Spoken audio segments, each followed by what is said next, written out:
when that plane finally landed was kiss the ground. Hello, my name is Kurt Borger. I am the library director at the Riverview Public Library. Today we have a longtime Riverview resident, though he lives in Brownstown now, but he did live in Riverview for 27 years. He is a World War II veteran, and he was in the Marine Corps and served in the South Pacific during World War II. And his name is Karl Demmer. Karl, thank you for coming today. Yeah, I my appreciate pleasure, it. yes. Where and when were you born? I was born in Pittsburgh, July 7th, 1924. What were your parents' occupations, and how many siblings did you have? My mother was a housewife. My dad was a policeman and plant protection another time. And I had one brother. Younger or older? Younger. How many years younger? 3. 3. What high school did you attend? Wilkinsburg High. It's about 14 miles east of Pittsburgh. Did you graduate from high school before you entered the service? No, I'm afraid I left high school to join the service.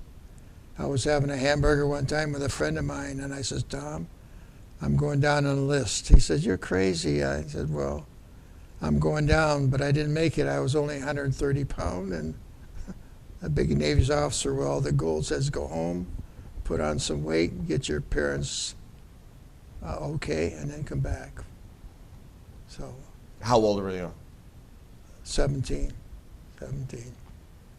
You enlisted in the Marines. Why did you choose the Marines to enlist in? Well, I wanted to enlist in the Army, and at the same time I wanted to be in the Navy. So I went down the middle, joined the Marines because I'd get a little bit of both. A little of both. You said you tried to enlist the first time. They said go back, gain some weight, get your parents' permission. Did you do those things? Oh yes. And that when I first went down, it was right after the Japanese bombed Pearl Harbor. And the second time I went down, it was in the first part of March, 42. So when I enlisted, it was March 23rd. And I enlisted for 4 years, so. Did you still have to get your parents' permission? Oh yeah. What yes. did they say? I didn't get much opposition from them. They just had separated, and I thought, well,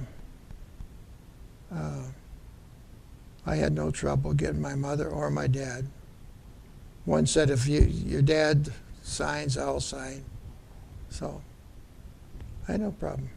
So you got your dad to sign and then your mother signed. Oh, yeah. How much weight did you gain? Well, I guess honestly, I was drinking milkshakes and everything. Maybe another 15, 20 pounds.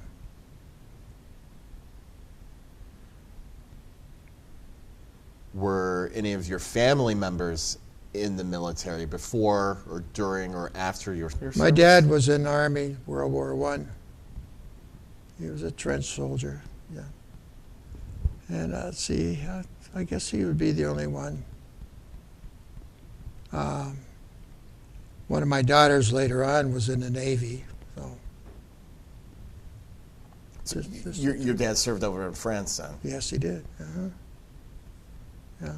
Was he in the Army as well? I mean, was he in the Army? Because I know there were some Marines in yeah, he was in the Army. France in World War I. He was in the Army. He was drafted. And while he was over there, he got a championship medal for playing soccer. He had the Purple Heart, and he was off for a little while. So he played soccer for the Army. He played soccer for the Army. That's something that you don't hear of many Americans do, especially back then. Yeah. I mean, now the sport's more popular. I guess that was a big thing over there then. Well, yes, it's a big thing there now. Did your father's military experience, did that have any factor in you enlisting? No. I wanted to fight the Japanese. That was the big thing. Where was your basic training? Parris Island, South Carolina. What was a typical day like during basic training? It was just miserable. Every day was miserable. The drill instructors just made life miserable for everybody. How so? You know, marching around, learning how to march, the different cadences, and well, I don't know what else to tell you, but it just made life miserable for you. You know, they're in your face all the time. Would you think that was the most difficult part, was the drill instructors? Yes. One thing we did one day, I'll never forget it. We marched around we had sand marching fields, and we'd stir up the sand fleas. Then you have to stand as tension. And as things would crawl up your nose, in your eye, and in your ear. And if you whinnied or something like that, around the field you go, rifle over your head, and then we'd stand again. So. Well, that still goes on. Anybody I've met who's done any kind of training at Parris Island, they talk about those fleas, those sand fleas, and how bad they are. They made life miserable, but I was lucky. I had an older guy in my barracks, Charlie White. He was from Connellsville, Pennsylvania.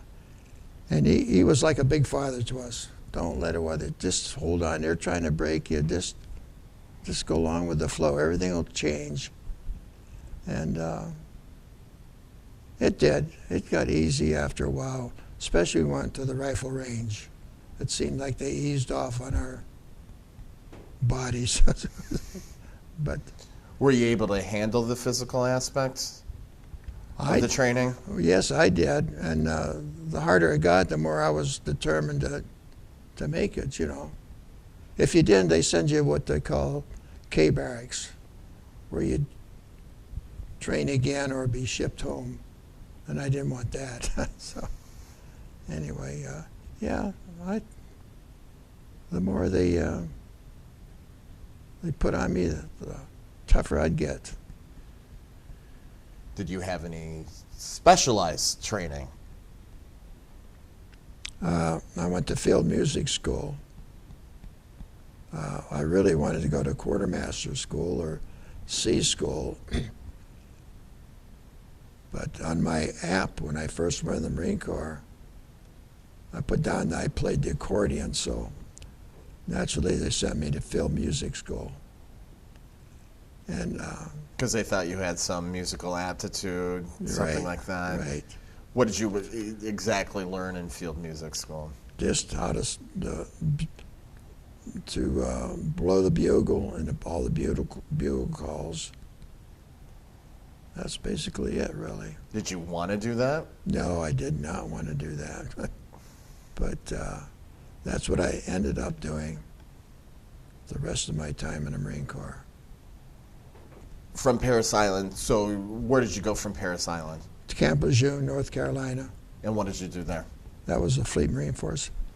Well, I had graduated from field music school at Parris Island. That's a bugler, fancy name for a bugler.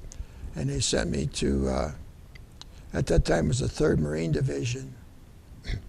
But they were shipped out and we formed the 4th Marine Division. So we had a little corps of people there to join the division. And I was part of L Company, Love Company, coded. It was 4th Marine Division, 23rd Regiment, 3rd Battalion, Love Company. And I was a bugler. So you were the guy who blew reveille? First call, reveille, assembly, chow call, mail call. And then I put them to bed at night too, taps and everything. So you were the guy during the day to blow the bugle. I was the big shot. And then when we were overseas, I was the company commander runner. That was my duty then. Okay, what does that mean? I was the captain's gopher, so to speak.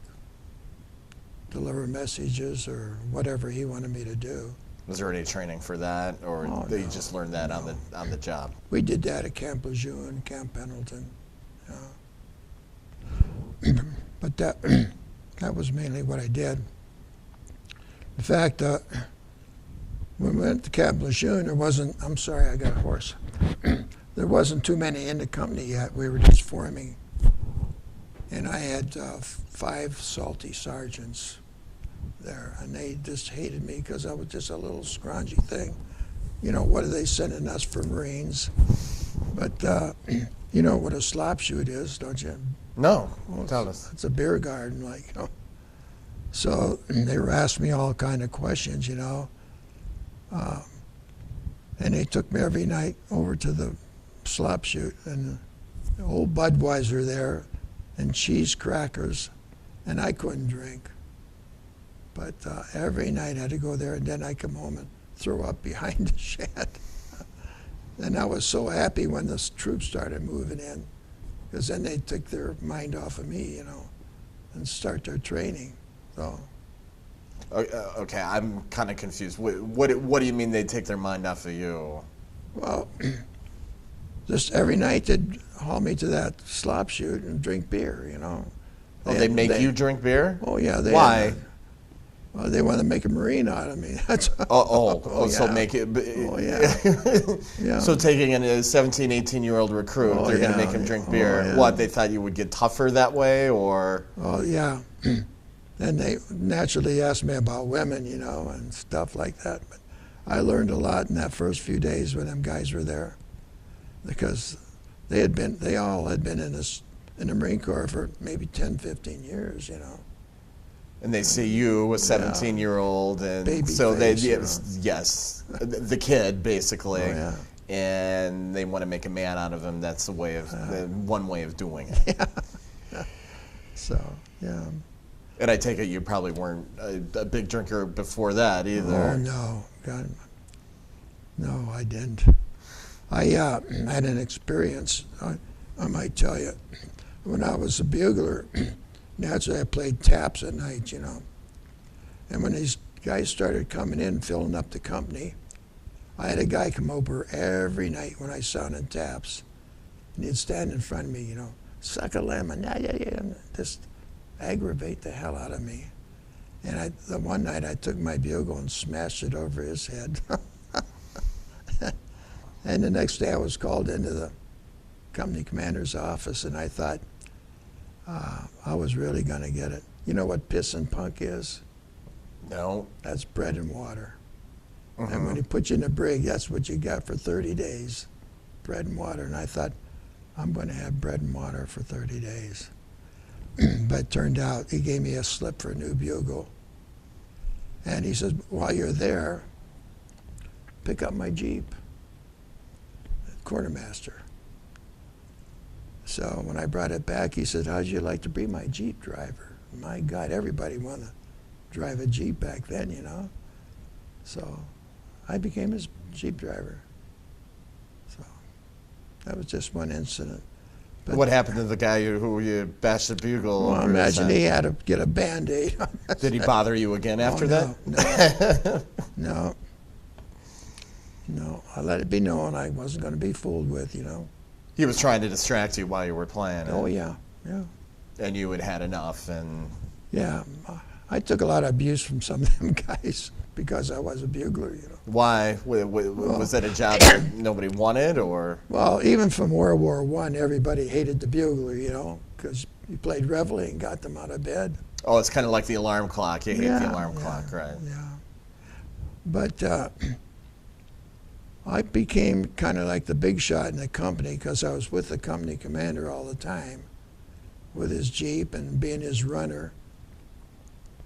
And everybody wanted to know what scuttlebutt was, you know, what are the rumors. And they knew I was with the company commander. So they would ask me all kind of questions. Where are we going, Demmer? What are we going to do? So then when I went into town sometimes, get me a candy bar, get me this or that, you know. So.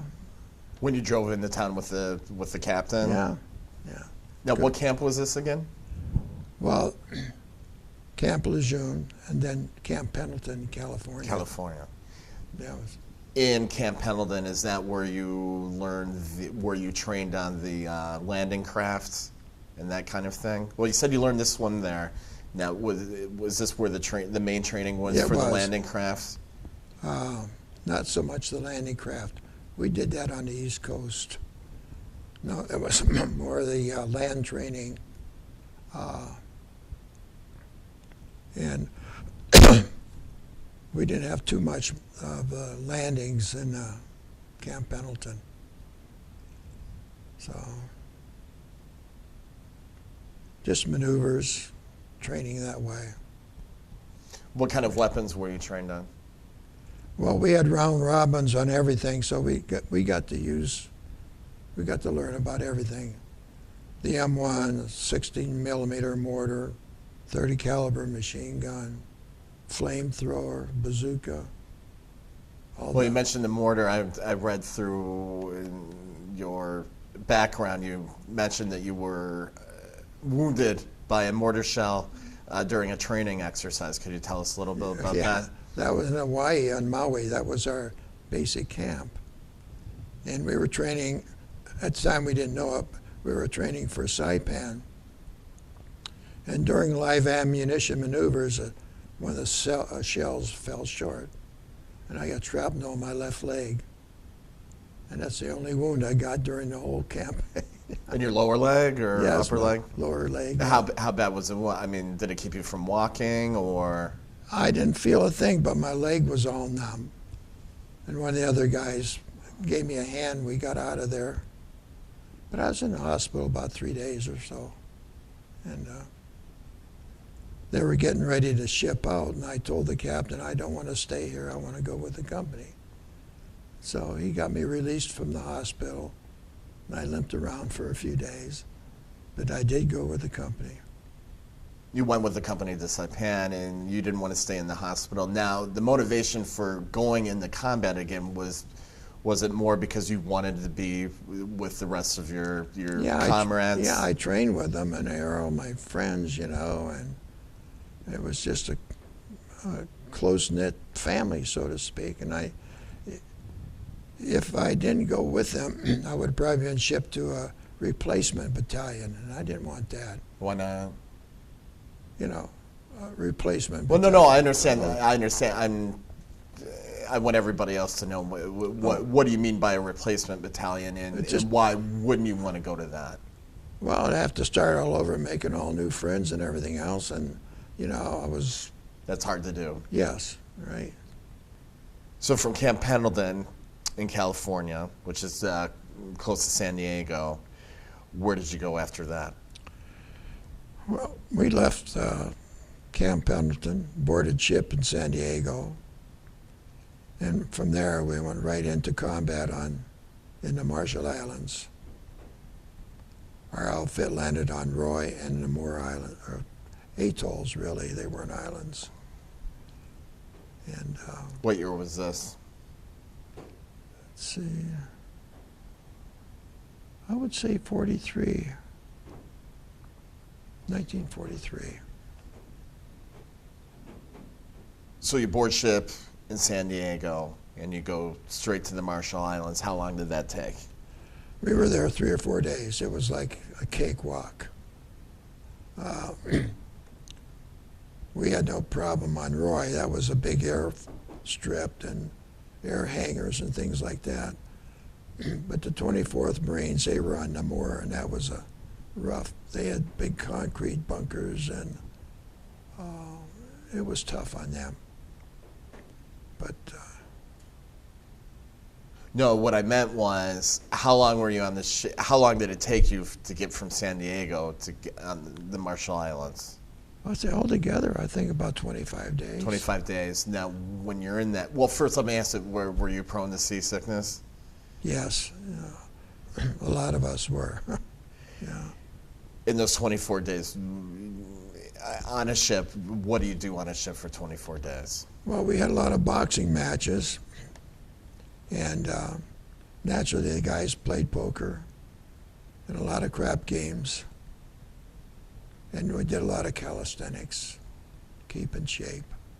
That's about it, really. I'm imagining the quarters weren't very luxurious. No, you've seen the pictures where the bunks are stacked up it was warm, and it felt good to get back up on deck every once in a while and grab a breath of fresh air. At one point during this 24 days, do they tell you what exactly you're going to be doing? Normally, when we went on a mission, about one day out, they'd break out all the paperwork and we begin studying the maps and things like that. No, we did not know until we were out on the sea for a while. Of course, they mentioned a name. We never heard of the place before, you know. First question is there any snakes? That was a big question. Were there any snakes? Yeah. On all the islands, or No, just? no islands, but there were a lot of Japanese. No. Okay, there weren't any snakes. No. Oh, okay. I mean, they're worried about snakes, and they were Yeah, well, facing yeah. Tell us kind of about the process. Okay, so you're in a bigger ship, and then when you're ready to go on to the island, what do you do? That was a big deal. We were called to our stations, and they had big nets over the side of the ship, which I know everybody's seen at one time or another. And we'd be lowered down into the boats, a little landing craft. And when we were all loaded, there usually about 35 guys in a boat. They would circle around in a circle in front of the ship or the back of it. And then they'd be called to the line of departure. So everybody headed there. And they usually had a big ship right at the line of departure. It was like the control ship. And they'd give the signal to head for the beach. So we'd head on to the beach. You get in the landing craft. What are your feelings as you're getting closer to the island? Well, you're scared. You're scared to death, really. And I didn't mention that before. They'd get us up 5 o'clock in the morning and feed us steak and eggs. It was like, you know. Anyway, we didn't get any good food all the way across. And then on D-Day, we get steak and eggs. Were you prone to seasickness at all? There was a lot of sickness, really. But were you though? Well, I was always seasick, but it only took one guy to throw up, and everybody else follow him. He had the sea salt smell, the diesel smell from the thing, and weaving around, and so it all lit up. And not to mention you're already scared. Yeah, and so the guys. We always hoped the guys would get us up on the beach far enough where we didn't have to wade or get our feet wet. And most of the time they did. What was the landing like on Riverview? Did you encounter a lot of resistance right away? It was like a cakewalk. So I think we went on the beach about 300 yards or so and dug in. And that's where we stayed for 3 days because we were in reserve.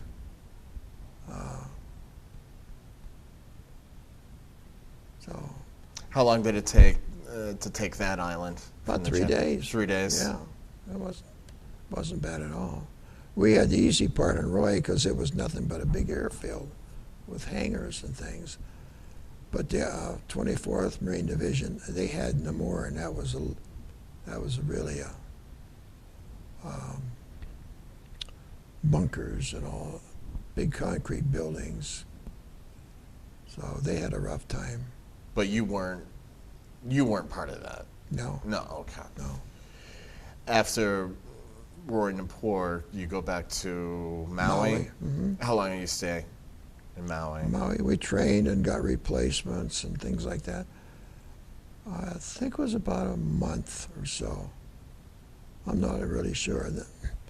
I know they're anxious to take Saipan and Tinian. So, and we throughout our training in Maui, we went back to Saipan. What was that invasion like? We were in the first wave on that. No, invasion. you were in the first wave. Yeah. We rode the amphibs about a quarter of a mile inland, which is one of the first times we did that. We usually get off at the beach But we rode the tractors in, and we were there by ourselves for about 5 or 6 hours, almost evening time.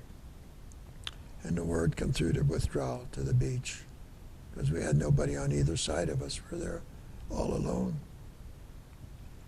And all the way back towards the beach, I was looking for something to float with because I couldn't swim, and I had the fear we'd be heading for the ships. But I couldn't find nothing to swim with. But I come to a ditch, and there was 2 of my sergeants in the ditch, so I jumped in between them, and that's where we spent the night. How long did it take to take that island? I think we were there about 40 days. Oh yeah, that's right. It was a month. Yeah. Did you see? I know there was a lot of civilians on that island. I know the Japanese had brought in some Korean Koreans. workers, and there Yeah. were also a lot of Japanese civilians. Did you encounter any of those? They call them, they had a different name for them, but yeah, they were brought over there to do, To do labor. build air strips and things, yeah. Yeah, there were, in fact, the second night on Saipan, we ran into a cave, and it come to find out it was full of Koreans. And Japanese had taken their some of their clothes, and then when they come out, they would say, "Me no Jap, me Korean." And we got about 150 people out of there. Took them back to the beach and turned them over to the MPs and the intelligence people there. Yeah, and they did. There was a lot of them jump off the cliff like you saw in movies and things like that. You mean the Japanese, not the Koreans? Because I would imagine the Koreans were happy to see you. Yeah, I'm sorry. They were told that we were barbarians, and we had to kill our mother to get in the Marines and things like that. Just ridiculous stories. And rather than face us, they jumped off that. I forget the name of it now. It was a very high cliff. It's got a couple names. I think Yeah. it was like Suicide Cliff and some other ones Yeah. that we named it. Did you ever see any of that? Or No, in fact, that was our last day of combat. Was the day they were doing all that. We were on our way back to the beach when that was happening, so I didn't see any of that. No. In your experience, we're kind of getting ahead of ourselves, but that's okay. Did you ever take any Japanese prisoners at all? One. One. What island was that on? Saipan. And could you tell us about that experience? Another fellow Marine and I saw this Japanese in the sugarcane field not far from us, and it was just about dusk, and he was looking for cigarettes and food and water, but we took him prisoner. He had no problem. He happened to turn out, we understand he was a sergeant, and he gave them a lot of information, but that was the only time. So one Japanese soldier was happy to be captured. Yeah.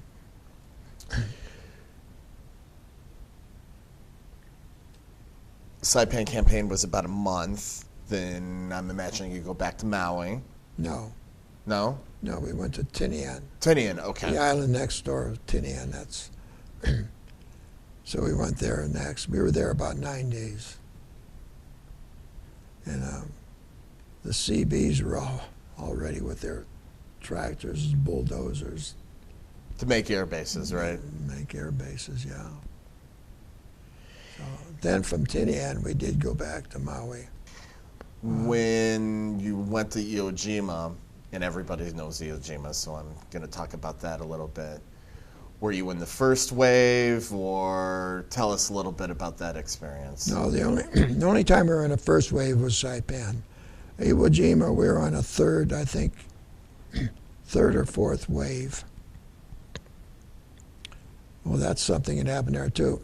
When we hit the beach, the ramp wouldn't come down on the landing craft. So a whole bunch of us got up again and pushed and shoved till it finally went down.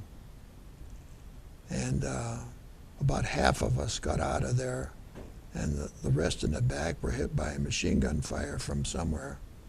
And that was our machine gun squad, one of them. And we didn't see them anymore. I'm sure they were taken to a hospital ship or something, but they were the lucky ones. So. Yeah, because there wasn't a lot of initial resistance at Iwo Jima. That came a little bit later, right? When we were going in, this is light machine gun, light mortar fire. And it wasn't until our wave, really, and the beach was cluttered with men and material and everything, then the Japanese really cut loose, you know. Once everybody was there, Yeah. more or less. It was like shooting fish in a barrel. Yeah.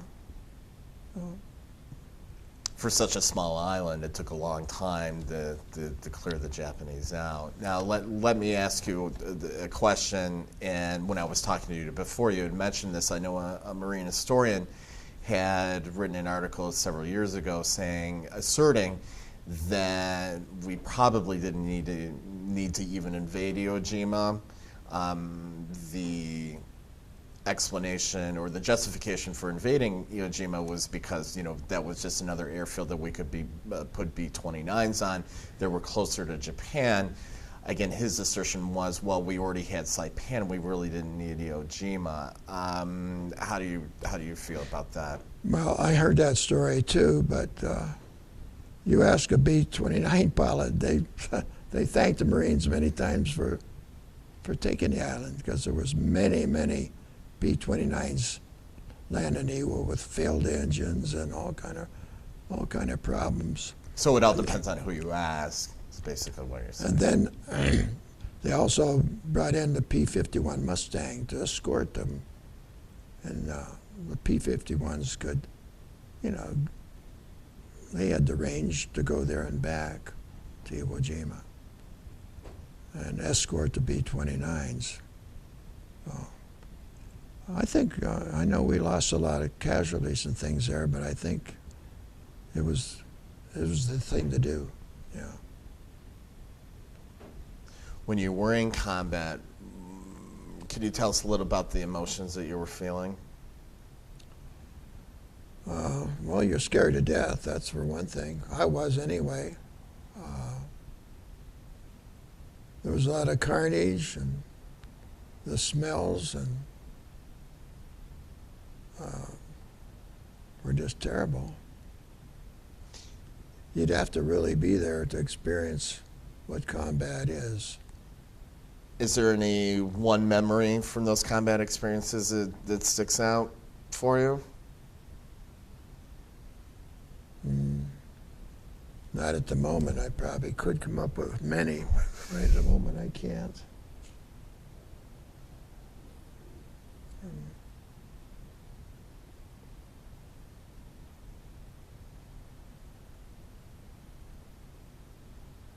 When you wrote letters home, how much did you tell your mother? I know the letters were probably censored. Yeah, they were censored. We couldn't say too much, but I didn't tell her that things were happening like they did. Did you write your mother the most? Was there Yes. did you have a girlfriend or anything like that you corresponded with? For a while I had a girlfriend, but I got a Dear John letter on Iwo Jima that she had married an old man, so. She had married what? She married an old man. Well, how much, when you say old man, how older do you? I don't know You didn't know the specifics? I guess there was not too many young men left, you know, so. She couldn't wait? Couldn't wait. So, and a lot of guys got Dear John letters, really. And that wasn't very good. So. What I'm imagining with all the other things that are going around and what you're seeing and everything else, Right. it might have felt you might have felt disappointed, maybe even a little bad. At the time, but you know, yeah. I'm guessing you probably got over it fairly fast. Yes, I did. Yes. When did you find out when the war was ending? We were on our final maneuvers we were going to land on Japan. We were training for that. And then they dropped the bomb. Now, was this on Maui? Were you back in Maui? Okay. This was in Maui. And we had all new officers and a lot of new men then. And one day, a Jeep come up, and it was one of the commanding officers. He says, "I have good news." He says, "I don't want to hear anybody yell or scream till I'm out of here. But we think the war is coming to an end." So about a few days later, after they dropped the second bomb, we were notified we were going home. And all the new people were going to Japan for guard duty. For Army of Occupation. So we went down to the harbor, and we were all loaded on a little baby flat top, and we were taken home on that. So How long did that take? And where did it take you to? San Diego. San Diego. Mm-hmm. And then we marched down the main street of Los Angeles the next day. Paraded down through town. How did you feel when you were in that parade? Oh, tired. Tired? Tired. Great. It felt great. Everybody, yelling and screaming. That was great. From San Diego, they sent you home, correct? Yes. And that was that in Pittsburgh at the time, or where did you go from San Diego after the war was over? I went to see my mother. She had moved to Detroit. Okay. So I went to see her, and then I had 30 days leave, and I had to report to the Chicago Naval Base because I had a few more months to do my time. I had signed up for 4 years. So I spent 3 or 4 months, whatever it was, in Chicago. And then you were discharged. Yes. 1945. Well, what did you do after you were discharged? Well, nothing for quite a while, really. Bummed around a lot.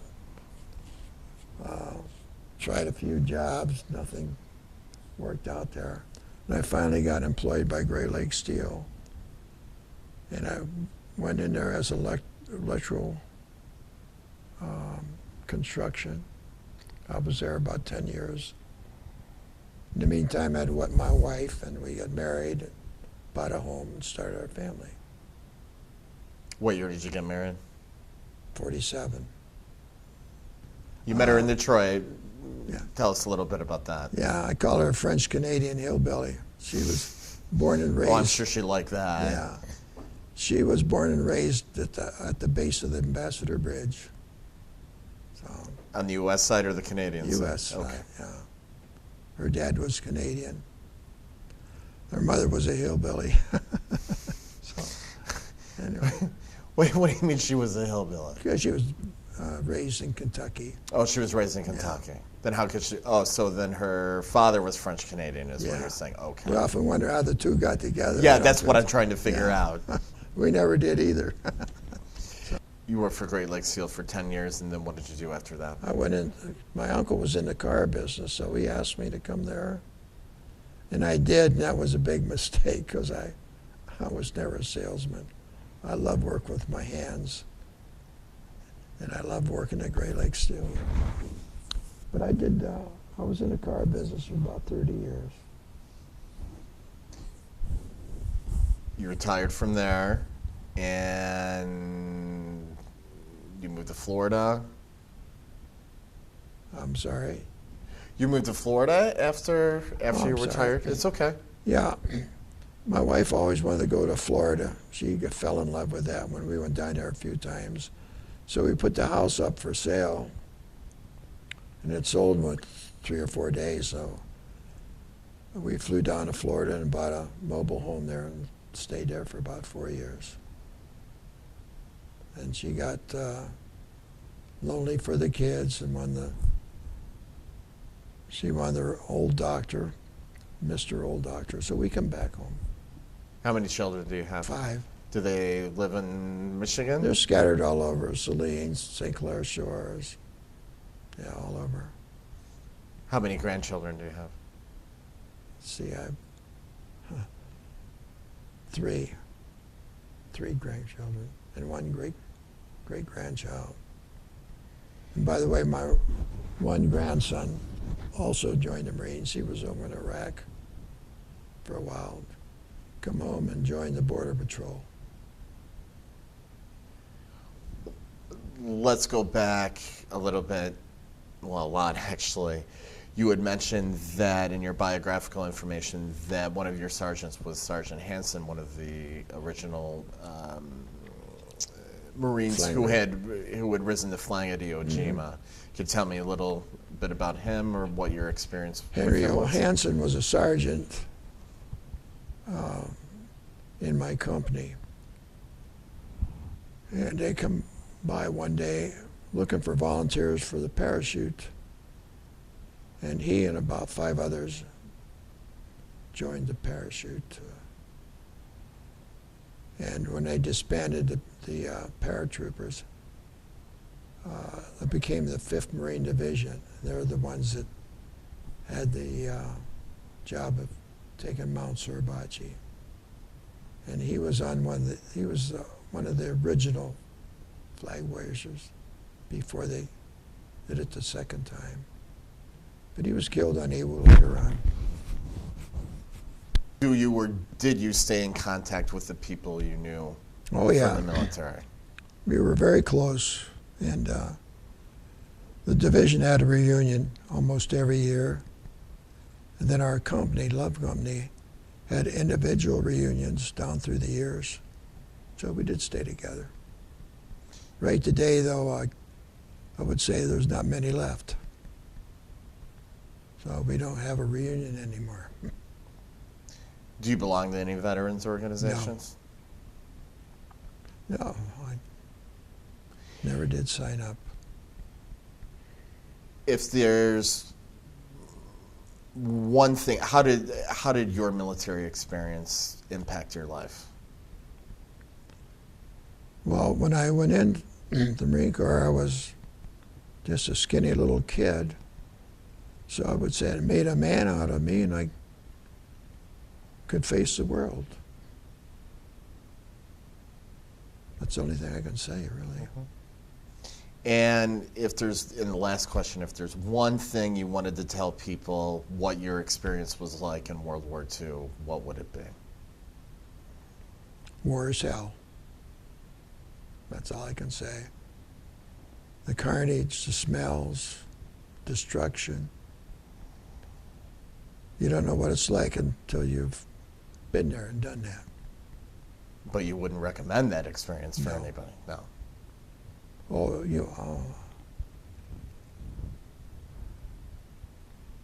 well, I really don't know how to answer that one. Because I'm kind of struck by, you're wounded in Saipan, and you tell me war is hell. No, you're wounded in Maui. You say war is hell, but yet you willingly go back to that when you may have had a chance not to. Mm-hmm. Yeah. Well, it was the love of my company and working with these guys and suffering all the sufferings that we did together. We just bonded. You wanted to see it through the end of the war. Right, yes. Right. Yeah. Well, Mr. Demmer, thank you for your time today. Oh, thank you. And I appreciate your service to our country. Thank you very much.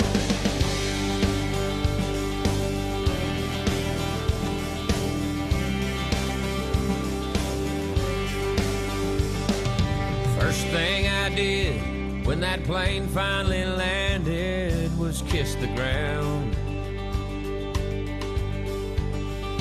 Next thing I did